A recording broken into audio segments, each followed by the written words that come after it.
questions? Questions. Okay, we're still a go? Still a go. All right. So what we're going to do is I can roll right onto the runway. I always use a short takeoff method where I stand, put the feet on the brakes, and full power, let the RPM, so I can check the static RPM at the same time, which is why I do it. At 60, the 62, 64, the nose will start to lift, but I won't lift it right away because we're heavier. Okay. So I'll keep it on the ground closer towards 70 and then lift it, but I'll see how it feels, all right?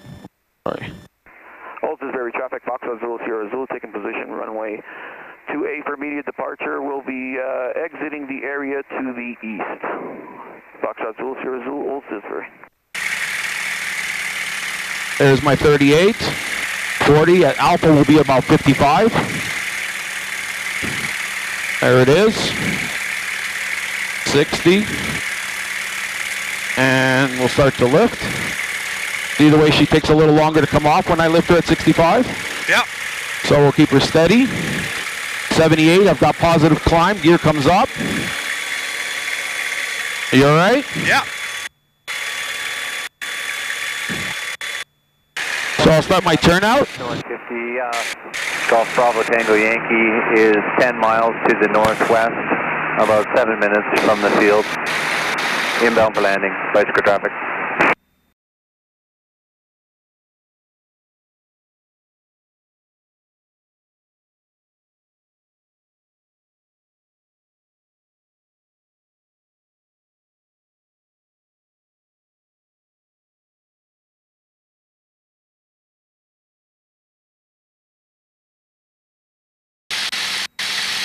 You good?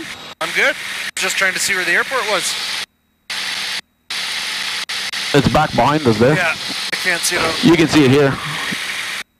So we'll bring it up to about 55, nice and slow.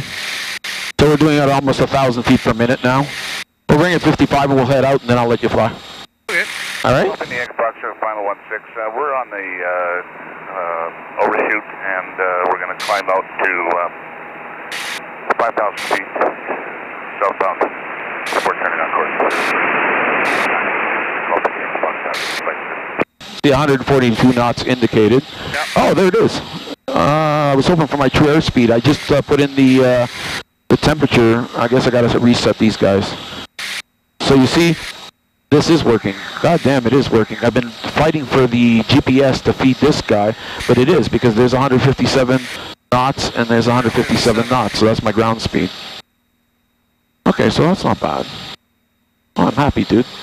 We experience it together. We don't know each other, but we experience it together. Everything is good. We'll see what the mixture says.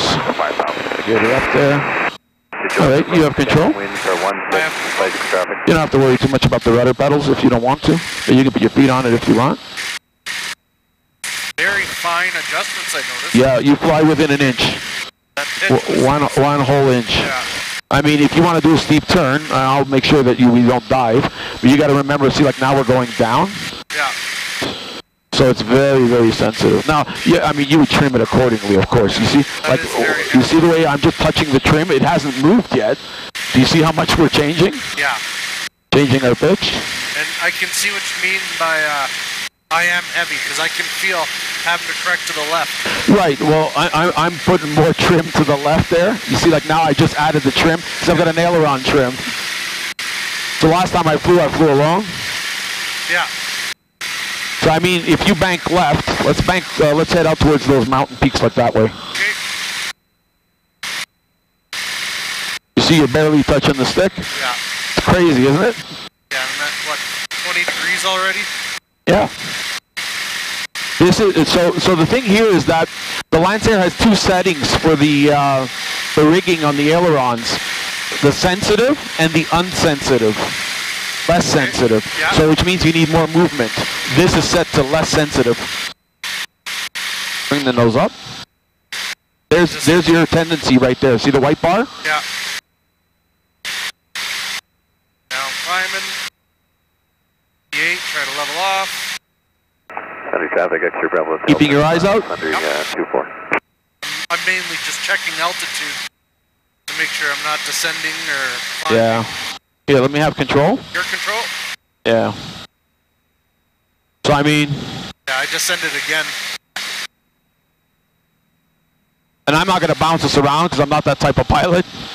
But I mean, you can see, like it's just a matter of like stick, change, choke, and go wherever we need it to go. Look, already we've changed 20, 30 degrees because we were here and now we were there.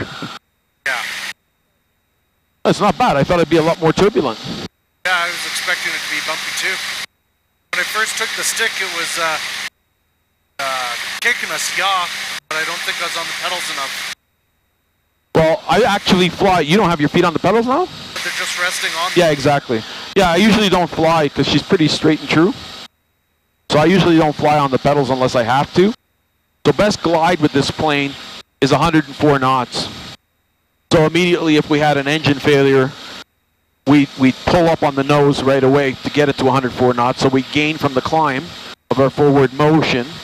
So we get extra altitude and we bring it to 104 knots, and that's best glide. And we'd only apply flaps if it were in an emergency at, you know, when you're like a regular emergency procedure, when you're ready lined up to land and you know you're going to make the field. Hypothetical, your engine cuts out now. Yeah.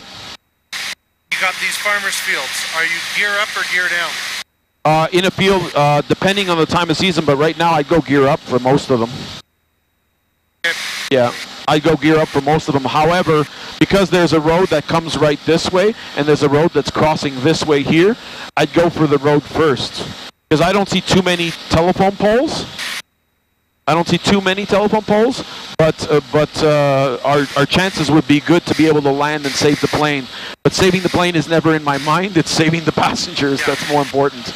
Let me just see the frequency. Drumheller traffic, Foxtrot Zulu Sierra Zulu, currently 5,800 feet, approaching 50 miles to the west. We'll be transitioning to the east overhead, staying at 5,800 feet. Drumheller traffic, Foxtrot Zulu Sierra Zulu. Engine sounds nice. I love this area. I like all the coolies. Say again? All the coolies? Yeah. I've never really seen it from the sky. I'll just keep turning. And it'll pass right under our... Right under our wing? Yeah, any second. Well, yeah, we're about a mile or two. It'll be right here somewhere. Paved or grass? This one's paved. Here, look, see? We're right at the tower. So right now, if you look off the wing here, it should be there. Ow. I just hit the camera.